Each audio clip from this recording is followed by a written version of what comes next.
प्यारे साथियों, आज की कहानी विशेष रूप से उन विद्यार्थियों के लिए है जो पढ़ाई में आलस करते हैं और अपने जीवन में अपने लक्ष्य के प्रति लगन से कार्य नहीं करते। आइए इस कहानी को सुनते हैं और सफलता के मार्ग पर पूरे संकल्प के साथ आगे बढ़ते हैं। कस्बा नानकपुर में मोहन नाम का एक युवक रहता था। बहुत आलसी और बहुत कामचोर प्रवृत्ति का वह बालक था।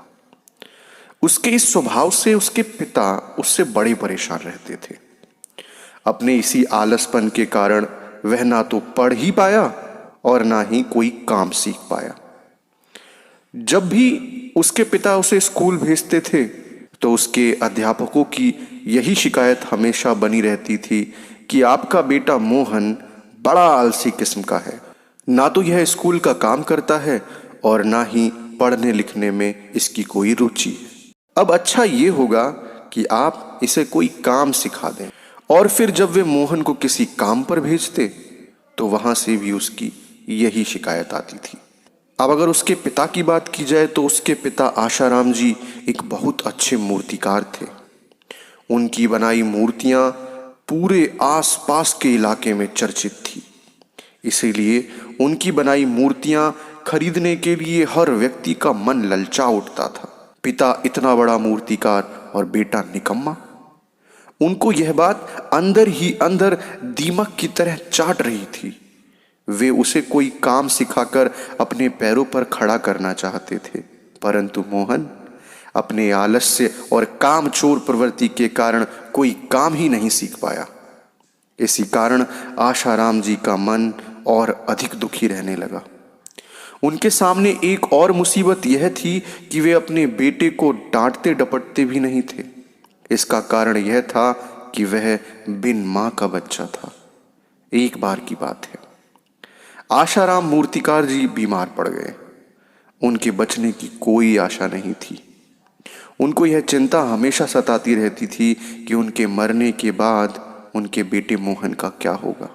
उस समय भी वे इस बात से चिंतित थे। अतः उन्होंने अपने बेटे मोहन को अपने पास बुलाया और बोले, मोहन बेटे, मेरे जीवन का कोई भरोसा नहीं है, इसीलिए मैं तुम्हें एक ऐसा खजाना देना चाहता हूं जिससे तुम्हारा जीवन आराम से कट जाए। मैं समझता हूं कि तुम खजाने को ढूंढने का प्रयत्न अवश्य करोगे। इतना कहकर मोहन के पिता आशाराम मूर्तिकार ने सदा के लिए आंखें बंद कर लीं। अपने पिता को मृत अवस्था में देखकर मोहन की आंखों में आंसू भर आए। उसके पैरों तले से धरती खिसक गई। उसके आंखों के सामने अंधेरा छाता चला गया। अपने पिता की मृत्यु के बाद मोहन पर मानो दुखों का पहाड़ टूट पड़ा। वह कई दिनों तक खोया खोया रहा, इधर उधर भटकता रहा। फिर एक दिन उसने प्रण किया कि वह इस घटना को हमेशा के लिए भुला देगा। किंतु मोहन को अपने पिता द्वारा कहे गए अंतिम वाक्य याद आते रहते थे। उस समय भी उसे वही वाक्य याद आ रहे थे, मोहन बेटे, मेरे जीवन का कोई भरोसा नहीं, इसीलिए मैं तुम्हें एक ऐसा खजाना देना चाहता हूँ जिससे तुम्हारा जीवन आराम से कट जाए। मैं समझता हूँ कि तुम उस खजाने को ढूंढने का प्रयत्न अवश्य करोगे। वह उठा और अपने पिता के कमरे में गया। वहां खजाने की तलाश करने लगा। कमरे को खंगाल डाला, लेकिन उसे अपने पिता का खजाना नहीं मिला। आखिर वह कौन सा खजाना था जिसके बारे में उसके पिता अपने बेटे को बता रहे थे? मोहन की समझ में कुछ नहीं आया। कमरे में तो केवल मूर्तियां बनाने का सामान, रंग और कुछ अधूरी मूर्तियां रखी थी। फिर वह मन में यही ख्याल लिए कमरे से बाहर आया कि वह खजाना उसे कहाँ मिलेगा जिसको उसके पिता ने उसे बताया था। दिन बीतते गए। मोहन जैसे तैसे अपने दिन काटने लगा। कभी वह किसी के पास बैठकर अपना मन हल्का कर लेता, कभी किसी के घर जाकर अपने मन की बात करने लगता।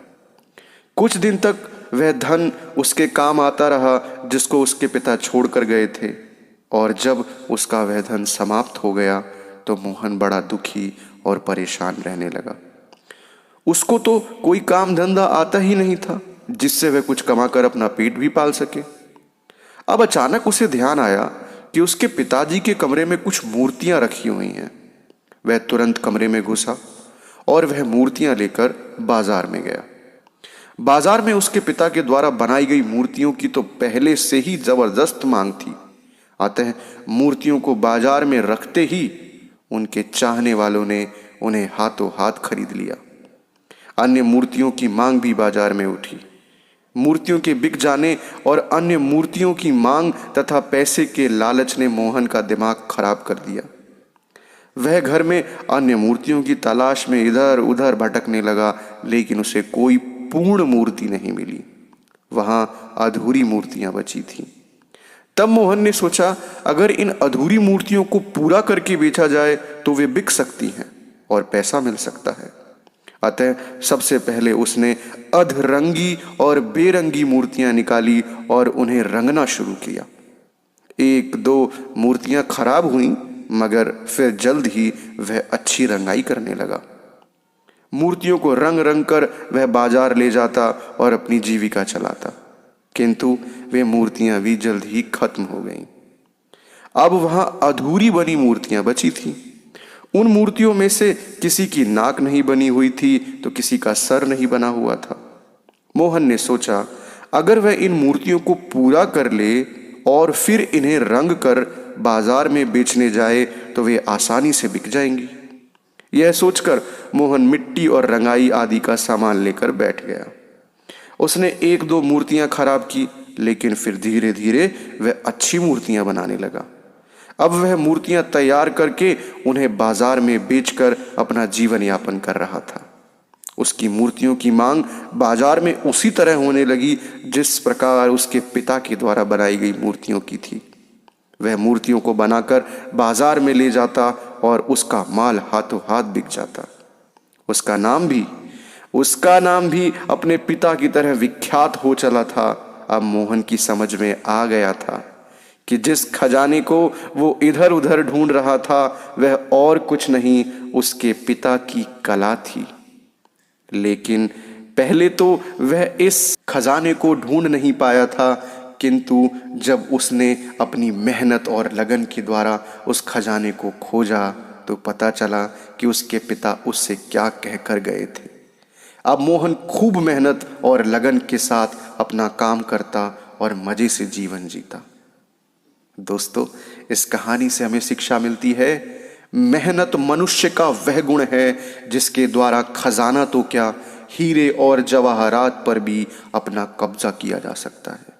इधर उधर भटककर किसी खजाने की तलाश करने से अच्छा है कि मनुष्य किसी भी काम को अपनी पूरी मेहनत और लगन के साथ करे तो अवश्य ही उसकी मेहनत सार्थक होगी, जिस प्रकार मोहन ने अपनी मेहनत और अपनी लगन से अपने जीवन को बदल डाला। तो प्यारे साथियों, मुझे आशा है कि आप सभी को यह कहानी बहुत अच्छी लगी होगी। तो प्लीज़ कहानियों का ढाबा चैनल को सब्सक्राइब कीजिएगा, वीडियो को लाइक कीजिएगा। हम आपके लिए ऐसी ही शानदार कहानियाँ सदैव लाते रहेंगे। धन्यवाद।